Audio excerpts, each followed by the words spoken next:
Loko.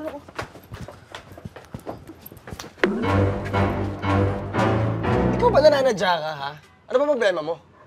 Anong problema? Tinatanong mo pa? Alam mo ba, anniversary namin ngayon, tapos sinisira mo? Teka nga, ano ba kayong dalawa? Nawawala na nga yung mga kaibigan natin eh.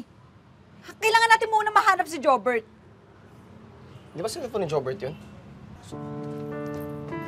Cellphone niya.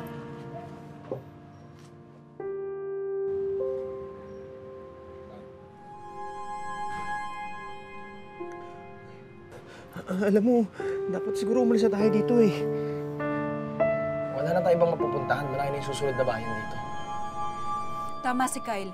Hindi natin sila pwedeng iwanan dito. At kailangan natin malaman kung sino yung gumagawa nito sa kanila. Parang alam ko na kung sinong gumawa sa akin.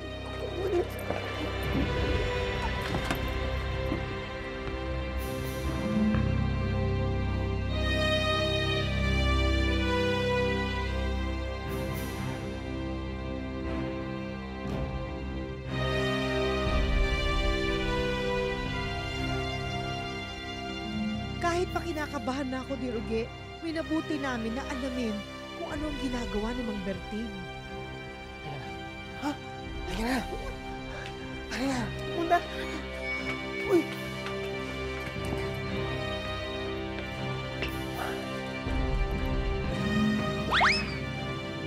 Si Mang Berting kumukuha sa kanila. Tulungan natin sila. Huwag dito ka lang. Ano ang gawin sa'yo? Ano dapat? Ikaw ang tumulong sa kanya. Oh, bakit ako? Eh, di ba katiwala niya yan? Ha? Baka kasabot ka pa nga niyan eh. Hindi, no? Oo, katiwala namin siya, pero hindi ko alam yung ginagawa niya na yan. Hindi naman ako madalas dito eh. Basta, hindi nangyari sa amin. Makikita mo.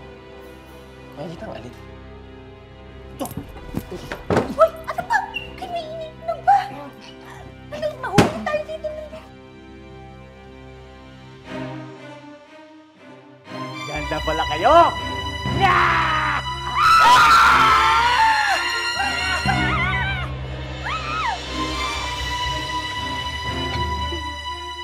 Dahil sa bilis ng pangyayari, Diruge, wala na akong nagawa kundi sumama kay Kyle.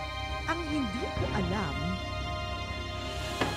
Ano ba kasing nangyayari? Ngayon, pati si Jake nawawala na rin. Baka kung ano mangyaring masama sa kanya. Talaga, it's okay. I'm here. I'm here.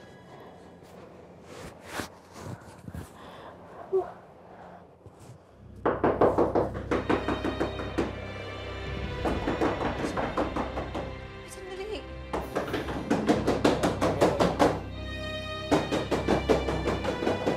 Bakit na yun?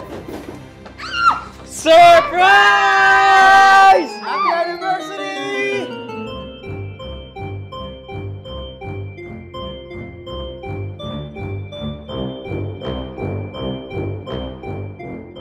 Happy anniversary! OMG, Diruge! Surprise lang ba ang mga ito? At magpo-propose si Jake sa akin? May gulay! Parang gusto kong mahimatay!